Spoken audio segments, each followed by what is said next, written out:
For much of the hour-long phone call, President Trump is rambling, incoherent, and spreading a litany of conspiracy theories. But he makes one thing clear. He wants Republican Secretary of State Brad Raffensperger to, quote, find enough votes to change the outcome in Georgia, a race President-elect Joe Biden decisively won by 11,779 votes. All I want to do is this. I just want to find 11,780 votes, which is one more than we have, because we won the state. The votes in Georgia have already been counted 3 times, including an extensive recount by hand. But the president desperate and digging in, at times pleading. I only need 11,000 votes. Fellas, I need 11,000 votes. Give me a break. President Trump said he wants the vote recalculated, citing baseless claims to argue he actually won.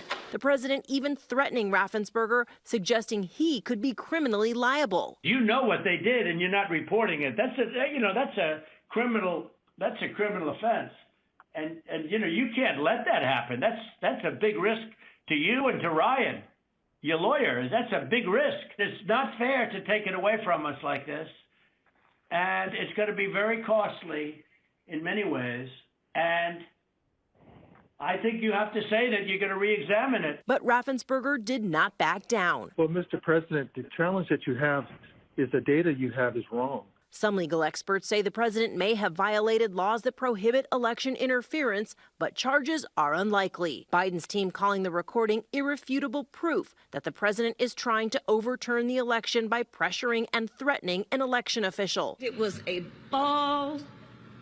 bald-faced, bold abuse of power by the President of the United States. The president's lawyers and allies have lost more than 50 cases in court trying to prove voter fraud, but that's not stopping 140 House Republicans and at least a dozen Republican senators from challenging the Electoral College results when Congress convenes on Wednesday. They do not have the votes to overturn Biden's victory, and the move has many in the party outraged, including former House Speaker Paul Ryan, who emerged from retirement to release a scathing statement saying it is difficult to conceive of a more anti-democratic and anti-conservative act than a federal intervention to overturn the results of state-certified elections and disenfranchise millions of Americans.